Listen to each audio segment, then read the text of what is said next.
Trang thirin ani panihan game munom beat niron beat tura kan ngai ania khel munom takikan be sei adona ni TNT hi eting lai po team thareng team tha nei reng the mai ania chiti ro nei na se sia hi team lo fe suak to an nei a munom lo thei lo ani adik chi zanin chu ball first of all ni sila ham ma ho tawin boro asangal hu ba are ginari nuai mai helia mama halo la chana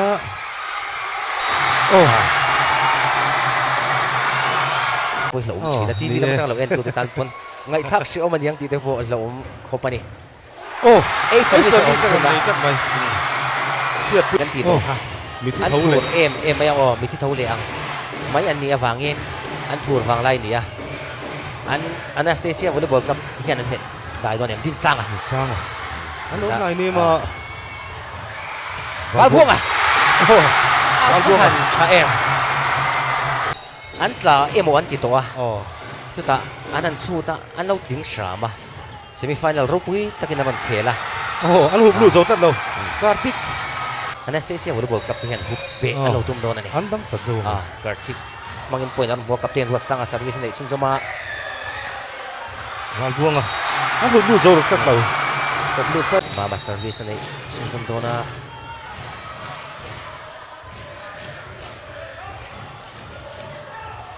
din sanga an lo block saka ma ro chun la chana din sanga bok voi ni na chun block non lang sa te singami ni tun ma kan na siam tuk lo hin ama hi kum som pasari mi ni chứ còn soi được ham đúng là sản xuất sai tia ava hẳn cha em vào buông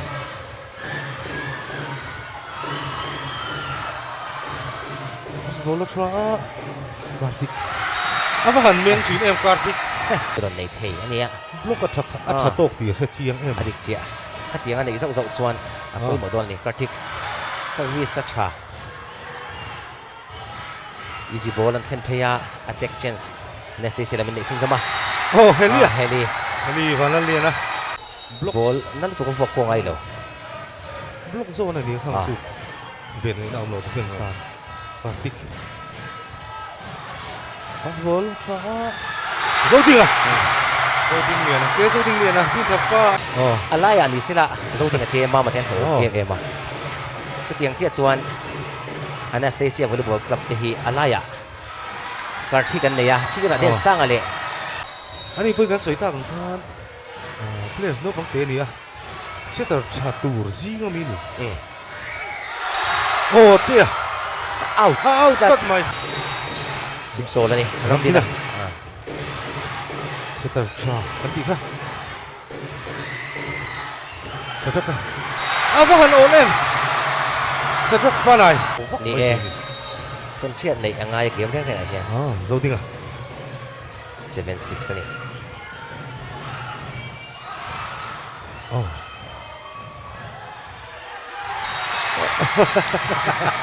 Karthik player te hi block a chuan an thaber ber an ni kan ti thina ma se block lova to ani sa zo la avahan chiang em chiang lu tu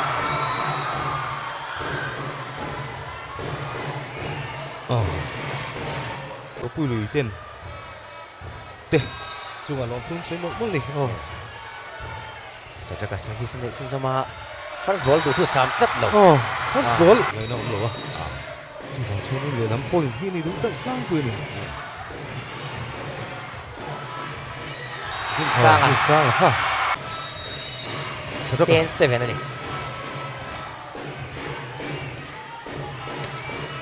sang captain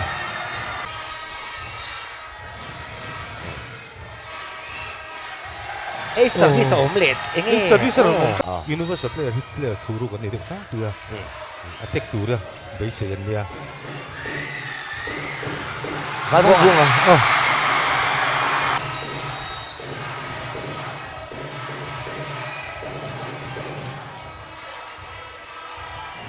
bunga din sang avahan vona em block bo ni lo block om lo sim apek thek chen setan fak ang ngay nè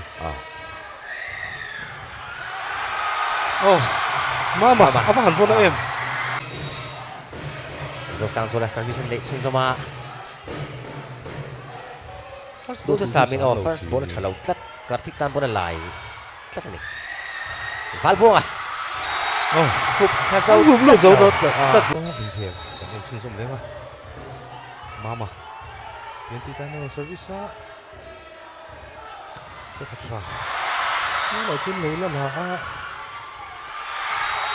11-13 นี่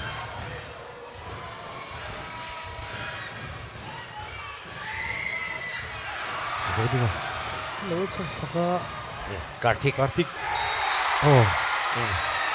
จริงอันนี้ตันสั้นสร้างทีมมีแล้ววันนี้กี่ฟิแนลบอลรวกเมลอันนี้ใส่เตี้ย Kontak kasi na ya. First ball sa loob din Ang lala Karthik final na ni mai pia lama. Team cha pa ni cha bel ber pa ni. Kan ti do thei lo final nan ni chu cha bel ber ni mai Galbong Ang lu zo big lo ni. Galbong Kien ti ta na service do na. Service a tra. First ball po rin ay na-try. Din Han block lu zo lo. Han block. Karthik service ano na isang samdo na 14 na ni.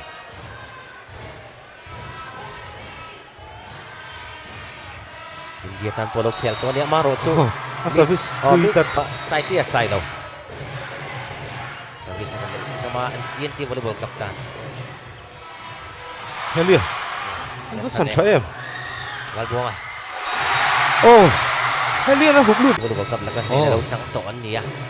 An ne to nu laga ne na chan lo hi an shevia bang. Han du khel lo Sa sa va chave. Sa tia sa va sa le sun le do na. First ball tra set tra dit sang Yang sang ball cha mo chuan na. Wan din tu ya. Service anesthesia tan. First ball tra zo ding Tama cha chin em. Ma ma te. Ôi mù về đấy thầy mấy. Sa ka te ho thlang pon. Ana omchang som zel box ya. Ti rual chuan Anastasia Volleyball. Thế nào? Cha thei re ni bok ani. Ever home bom bo. Zo ding First ball tra set tra ruột sang hẳn chiang em ruột sang chúng ta kan mu si đâu mà rồi chứ team hi am ruột cha em mấy ni. Adi che poi mo ar pu thei em bok. Val buang Val buang. Poi nan in thau lu tung chuan. In po thang le mai mai hi har thin chi Din sang Azuan adi bok ba. Helia. Chen som ni Val buang. An lo la Na chane. Din sang net fall dom tat mai. Heli sang nan lia na. Service necessary ta. Val buang han block ka chiang em ka chu. Har chau ta reng adiau mai. Helia. First ball itu sabi na nila. Val buang Karthik. Fall do lo mo ta. Dat foi mana. An la mai an lang mai don ka bukan dia maro chu an itam ni lo ni. Val buang tan bulan das lia. Thak reng thei chuan ni alo. Chuai chen som lia. Tia, chuyện tu ya. Service Karthik. Hắn là chắn cắt mày. Val buang à? La chan sam sa me. Bola nak ang sena Val buang tan bok bola da. Poi na pule ta Val buang. Om lo turata umarot siam china ka. Aro pi ni. Tin apun hi om ve deu ni. Chia. Karthik. Net fall da lo om. Kan ni tin pakat chu. Dia di defense achian na riau mai Karthik hian. Zo sang zo la. Placing ve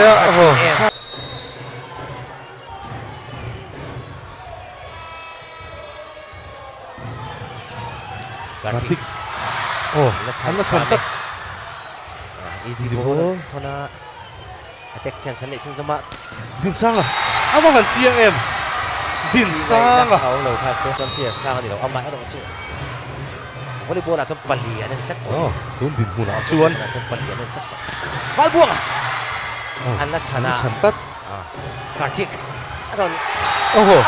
áo chắc Kartik Oh. áo mà mi cùng cái này sẽ còn số tôi buổi TV stand sẽ tập còn có rèn bộ anh đi Din sang à. Das wurde fa. Zo ding à.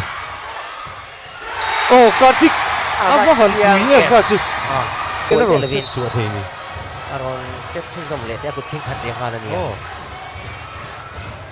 TNT sai tia Sai te à, at lang chiang lu tuk. Sai te à. Apa han hun em. Bal bunga. first ball to Sam Lâu Din sang à. Oh, block out om ta. set point Anastasia với ball giặc lên để chung dòng mà service aha các em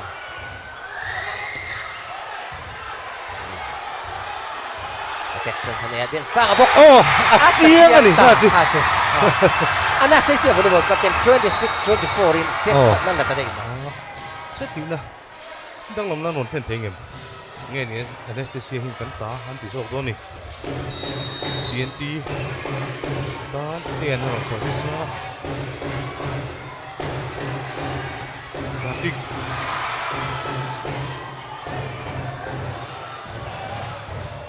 là chân trong sân Kartik đi sang à Din sang à. Lut zo lo tat mai. Zo na anesthesia ta.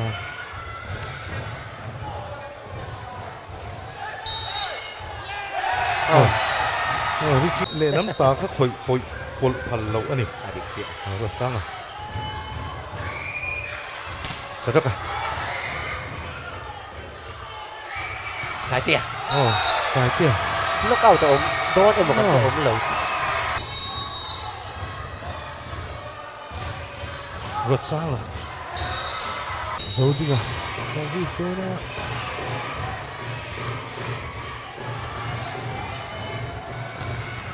Ro sang à.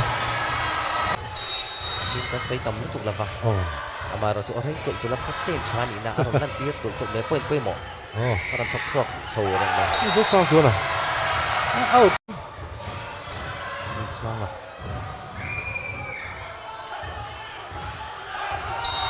Vai buông à.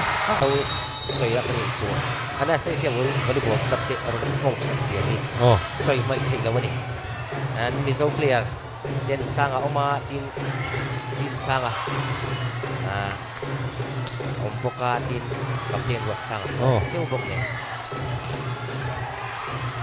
Nó chăn dễ. di mana siam dan dah Kartik. ya Yes, Chapi. India tan to voi doi lo lo fe chok to. Captainship te pom tek hial to nia. Ni bang chuanin. A thalo thei lo. An na chan sam sam ni. kapten seleksi kan dia then sang Din sang à. siang lutuk Din sang à. Service tra. First ball tra. Sai te. Nó hụt lụt dấu ta lâu. Sai te. Cái này á.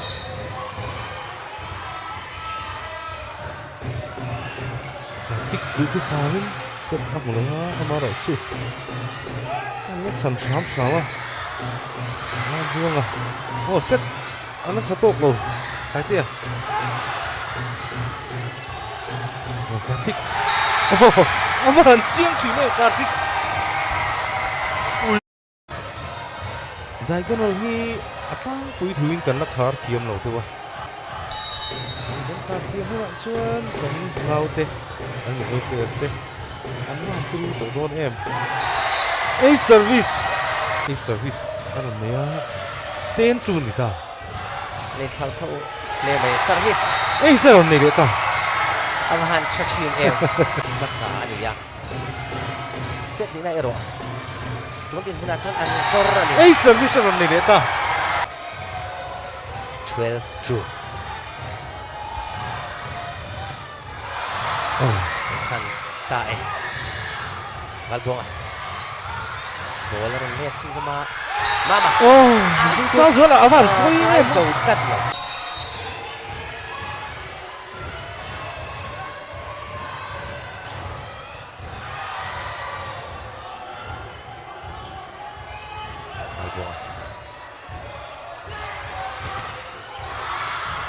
nông phải như nó Đẹp chân sân chân man Valbuông à. Valbuông apa nak buat sendiri. Oh, Touchdown. kan din tan 40 star ni nak kai lo na ron rap mai oh service ron ni deta Kartika service an chai Karil dua orang om tak hi han soi tai le chon. Achang khan nan chon ya chu lo mai thia han soi le lo mai à. oh helia ah Chu mi pia lama. Setter ram di na. oh Du thu samin bola set thei zel box ya. oh Out. hụt lắm sai Eh, tiêu 360 na ni Renzo. oh 360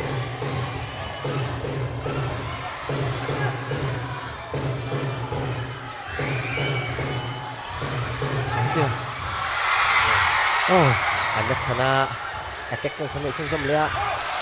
oh hắn lắc sẵn phám phá về Đến sang à. oh Atlang ram đi nào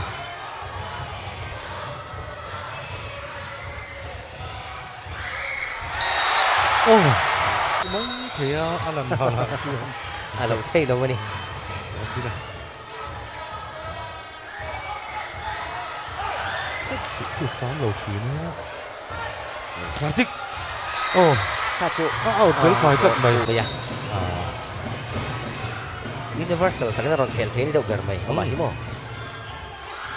sáng à ăn có chun rồi lắm không có phim cho anh đi Ya. chứ không cho nên hắn sao mấy thầy tin hồn oh tôi nó mới chưa biết gắn lắm một mấy trên sang à sai tiền tin sang à các bạn xếp các bạn vượt thằng chuyến em tin sang à đặt máy 25 ani ya. tin sang à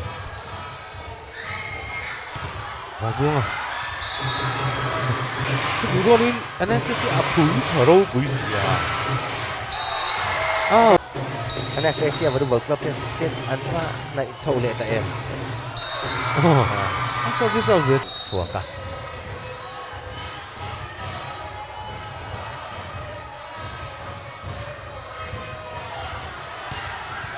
Buat sang ah. sang La chana. Valbuông ah. Anda chan thawan ni po. Karthik. Attack chance ti na min le chung som le Valbuông ah. out vừa sang à sao biết sao fast ball đủ thứ sáu nữa Di tan chuan dang lam hian tham po thei lo mai thei. Amar chu vi dok di tan chuan ama lo thei lo ve ko ni. dấu đinh à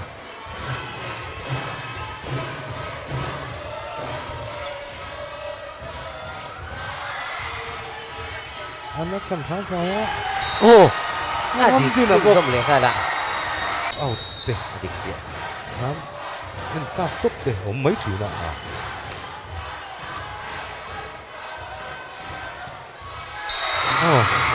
không gì nào Tian po mo chong ngar ngar po sila. Set po ni Raydon le ni. Karthik. Kartik Anda dang sekarang po so palisit. Ano uma. Karthik. At siyang ang ngày nào ông lâu này ha chị Anastasia. Anastasia baru World Cup 25 10 in set ni 26 24. 25 10 in Dona. TNT Volleyball Club Titan Tursia Volleyball Club Ten Service Nation Zone Dona Heli aran ting suaka. Fans ball itu sakit mo.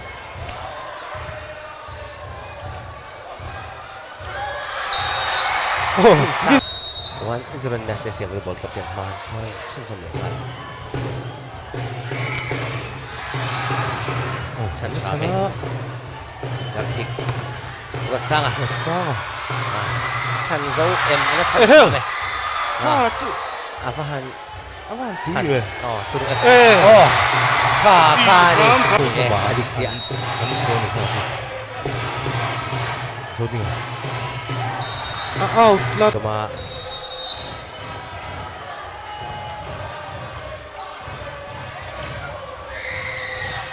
สายเตี้ย block out ล็อกกับ block out anh bóng được chút sáng rồi quá bình sao à nhưng mà nó chụp point nó còn vọt hậu mày ล็อกตั้งแต่วันที่ยังไม่สิ่งเทียมเอ็มบอกว่า service อารมณ์ในชุนซอมมาละ oh มาบ้า mama สายเตี้ยเตียนที่ท่าน service ตัวนั้นดิ้งชอกอะ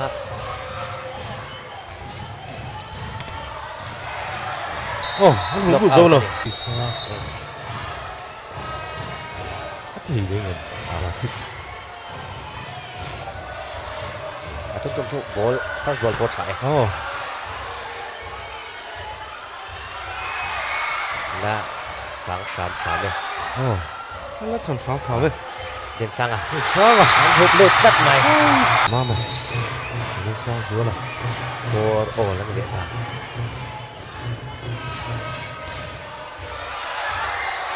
อันนั้นกลางเสียนวัลบงอ่ะ oh อ่ะ anh lát สัง sẵn อ่ะ dưới đây แตกชันสเตียนตีนั่นมันเป็นช่างสมตัวร่างพระช่วยนะเริ่มสร้างสายเตี้ย anh lát sẵn แล้วชันเสียเลย Karthik placing avahan to น้ำดีนะ service ตัวนี้น้ำดีชัวร์ซึ่งจะมา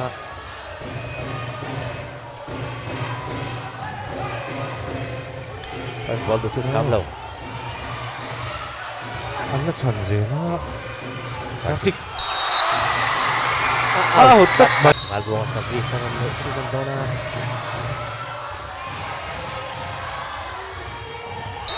oh vừa sai đâu Service. Malbong service na cuma 6-5 ani. Lachana. oh Malbong. anh sang dâu thấy players anh nhỉ Sia. thì còn chưa nên TNT tan chuan oh Anastasia Volleyball Club 10 service na Susan Dona 6-7 ani. đẹp sang à sắp sắp phá first ball phá sắp có phủ tộc rồi anh đúng là Tek sa Susan Dona. Sai Sai tia. tia. có phần sai 8-6 ani. sai đâu TNT cái tên còn service đó nó làm gì nào chana Oh. Isang oh out.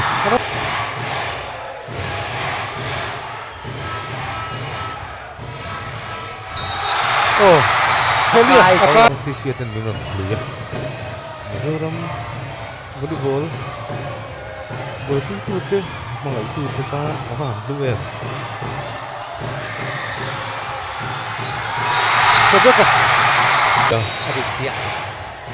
Reality itu apa poin Oh. Van Iso poin TV bukan China ni. outlet my boy Attack chance selection ke mak side dia. Out. out So dia. Service selection sempurna. Besar. salah apa hancur ya Akan dia tak.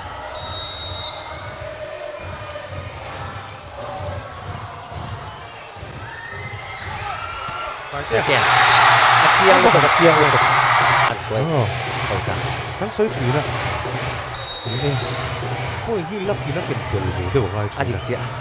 tốt Ah. điệu gì à tổ hiến nó First ball dia tu sam lama. Ken Sham. Attack chance selection sama. Wow. Fa buang ah. Amaro. outlet mày Out. anh đầu tính rùn mấy xí à lại à Yeah. Ketika tu vok kang kang tu rong về Oh. bốc chỉ.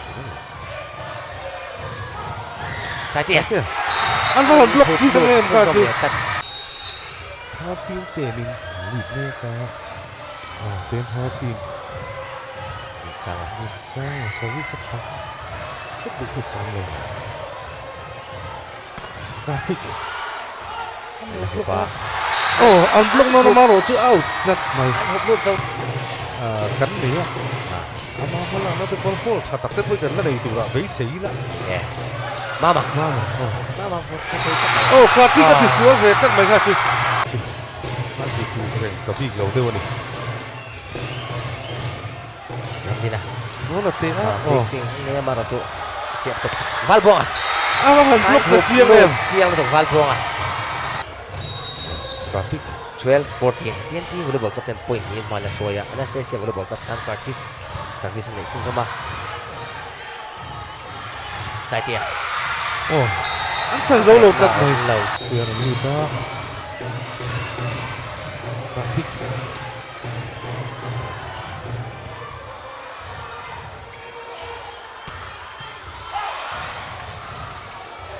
Texas sin sama oh Hublo kan TNT volleyball club 10 Soya sin sama ya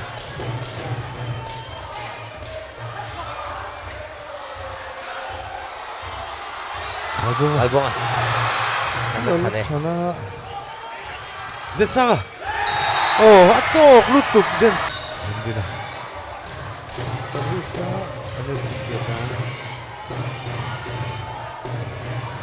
Valbonga oh natsan sama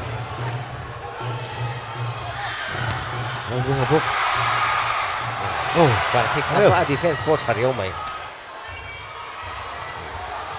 Texas sama sin sama ya set du tu sam tek do Rasanga Amara coba out full fight kat mai sila ka ano ya Valbonga oh ana sama ya Boy nang puchin sama ya TNT volleyball Valbonga service tu nan din suaka 17-14 ni Rasanga block out daw siya volleyball club din service na sin sama din sanga din suaka Zodinga ni singa maro sun lo chana Kartik Valbonga na bola kang sen sadaka atok lutuk sadaka point đó là họ chầu ta giặc này đi bộ 18-15 này first ball thứ 6 là oh first ball nó chatok lo chi dia reflection dia service tra first ball tra Ramdina ang chiang ni Ramdina Adin Sang Adin Sang 16-19 này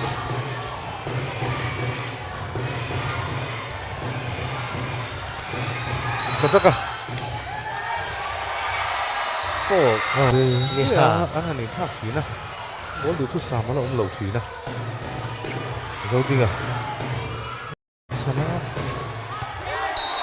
set du thu sam ta don ni pui mo ani kan di tong na TNT na pui mo le zuala Zodinga lawan ni chuan Anastasia volleyball club 10 champion an don ni hello lai ni no sai tia Ava han chiang em kha chu chuwa hai ball vào tổ cho sai tia cho đội thứ 3 là mình sẽ cái này cho nên mình cắt này first ball đội thứ 3 là wa nó chana Valbonga nó chăn dễ đấy Kartik ball alak kang dễ out ôm lột vẫn tía Ama rồi rất bụi sao rồi thì nó này chưa chắc vấn đề chỉ ôm lột thì nó mất Kartik ăn nó chân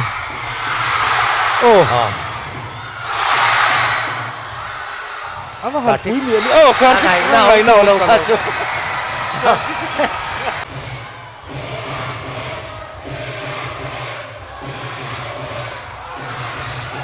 set đủ thứ 6 mà rồi chứ anh là tí không mà Valbonga awahan chatereng Valbonga sadaka service na sin sama 12-3-18 na ni bisa anh lục được dấu tận đầu vậy tấm tầng cái chuyện mình trộm vui cái đi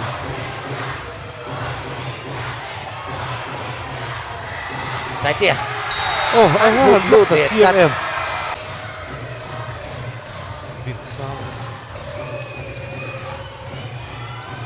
bol tra Valbong Valbong có một phần chiang này chiang lên tất chiang game này khá đội hộp set đến này rồi không comeback cho bây giờ thì Rolls set ăn lần rồi vậyการที่มันดิ้งชนจมบล็อกเสียเพราะว่าสารพันเองก็โดนเอ็มการ์ติเคนอันนี้อิสวอลจนเขาอุ้งเก็บบล็อกเสียมาแตกจนฉันเองชนจมเลยดูทุกซ้ำเลยดูทุกซ้ำเลยน่าหัวจนฉันช้ำอ่ะแตกจนTNTนั่นเป็นเด็กชนจมเลยฟาลพวงโอ้เซตลีนะเขียนชนจมโดนอันนี้เสียวอลเลย์บอลกับเต็นเซตนี่อันนี้ตัวTNT วอลเลย์บอลกับเต็นเซตขาดแล้วตีนะตัวตั้มตักตัวเอาเราเทแล้วนี่อาจจะกระตันจนเอ็นน้อมเราหน้าตัวตัวนี้ฉันไม่ตกผิดวันใช่ไหมไฟหลังเป็นพันยังนอนเกี่ยวลงไงอันนี้สิ่งที่เห็นมันตั้งโดนนี่โซ่กว่าวอลเลย์บอลไม่น่าตู้เตะวอลเลย์บอลบอยตู้เตะอันฉันชื่อให้ดีเรามุ่นทราเฮียนตัวนั้นเป็นรูปวิตัดไม่กันตัวสวยเท่พี่เสียต้องกบินช่วยบอกให้หลวงพี่กันสวยบ้างเลยวะนี่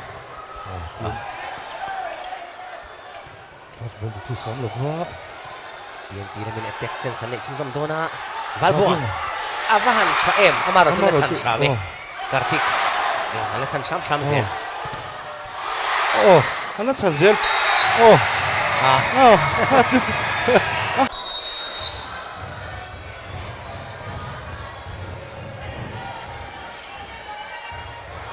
ใส่เตียชนะบอลดูทุกสามนี่ดิ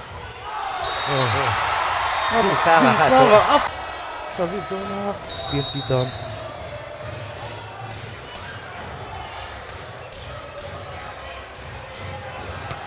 ดิซ่ามาชนจมาวาลบงTNTวอลเลย์บอล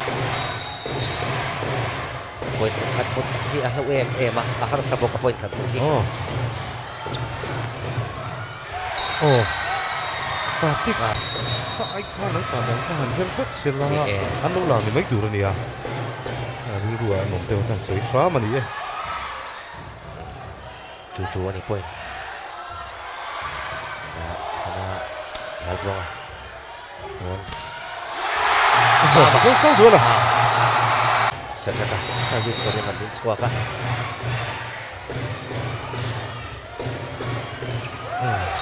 Đầm ngày nào lâu phải chứ.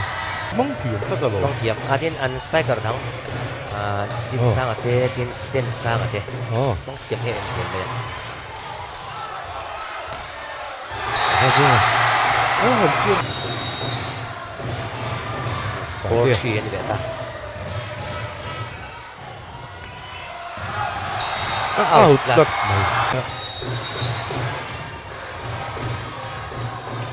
Saya service.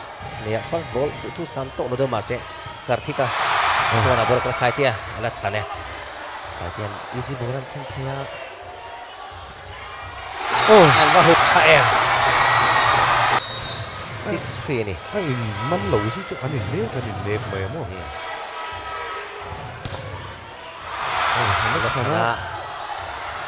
Valbong. Có xin mà sẽ được rồi. Số lối tất mấy và pick. Sao đất à? Fingering fall là nấu mì tất mày. Còn này xuống dòng đó nè. Sao biết sẽ phá á? Có gì đó phá. Rồi sang xuống rồi.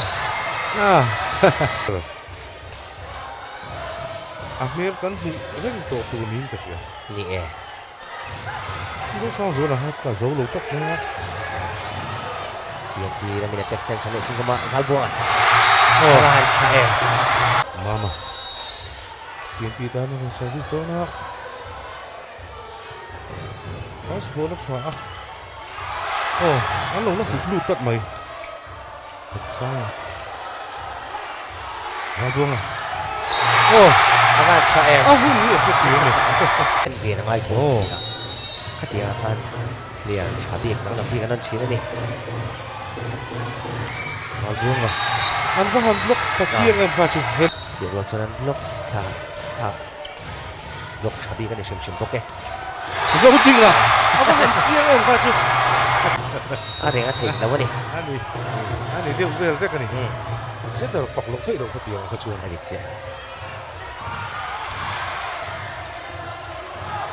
Valbuông à. Abahan cha em. Valbuông à. Panel còn chăn à. Service sung sang à. Apa sa fan ni poka visual pal ho ve bokani. Bin sang à. Abahan cha em bin sang à. Abahan cha em. Anin man an kumpuin World Cup. Khat chau viau ka ringa. Sa tang nya. Avuak du dan to. Set thei ye me. 8 tiền ani heli service ni sin sama out. Out. Đấy heli. Tiering em. Championship ni champion ni thina set ani ya. La in chan him na set ani thei boka. Ratik. Tu chung ta ni kan mai kha chi. Ka chu ting ai dom lo. Nó vắt lovin. Na vak Vỏ phi. Nó được cái chuyện vỏ xe. Thấy pot vào một điều. Buat sang ah. Kapten service sa ni sin sama Anastasia kan. Saitia. Out. Very far. Pro volleyball league. Ani. Bongko. Time out is not here. Cái chuyện gì nữa? Buat sang à. Anastasia team captain. Ini service. First ball là đâu. Attack chân ni sin sama. Marasu. Lo la chan hima. Di siang itu. Kartik. Betul. Tum cera no nga to box ya. TNT coach kia. Lúc zo na hen pak hian champion to se na view zo ma mai to ni tu na adin anan da la chuan. Captain sang nei te pong hai sang pong ve thế ni. Set anai khai tat. Buat sang à.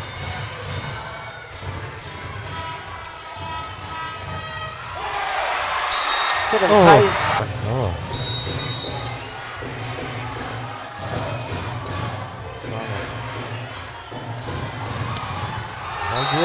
Valbuông apa dah? Cut này. Buat sang à. Team captain. Rất là. Atau kamu so angai. 12, 14 ya Kartik. Ani jin ku cut mai tu don chuan. TNT lampang kan nak senang maya. Dua ni Anastasia. Sedok ah. Macam hima. Kartik Out. Laju. Sedok ah. Anak chan.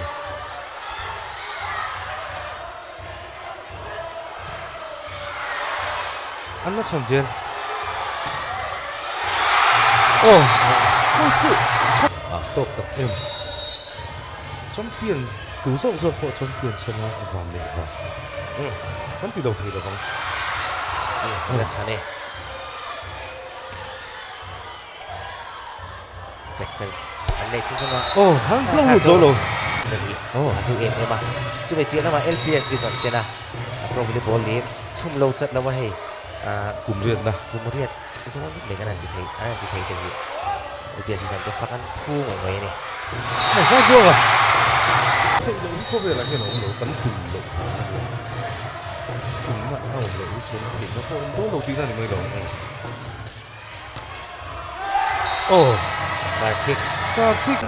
Kan bikin Rio. Aditya.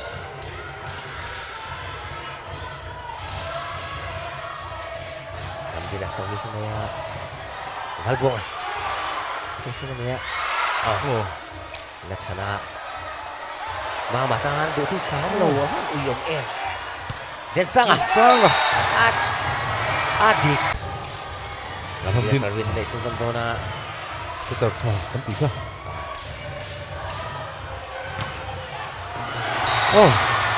Valbuông. Mama. Nó lại nữa nó. Valbuông à. Abahan cha em. Lăng súp. Insop tức thì kan mua. Neto tức kan hubog ah. Mungkin dia wani.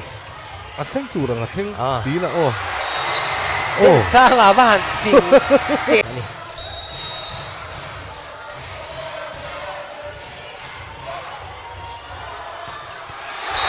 Buang ah.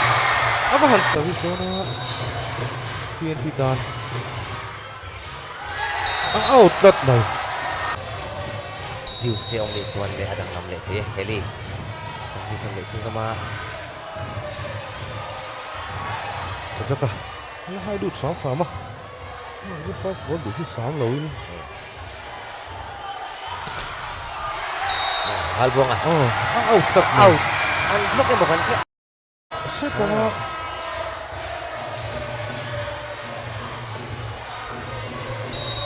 Heli ya? Heli dengan dia lah. Jadi sedekah. Oh, sedekah bola bok. Buat tak? Dia kan saya suruh kamu lah. 1921 ini. Ya.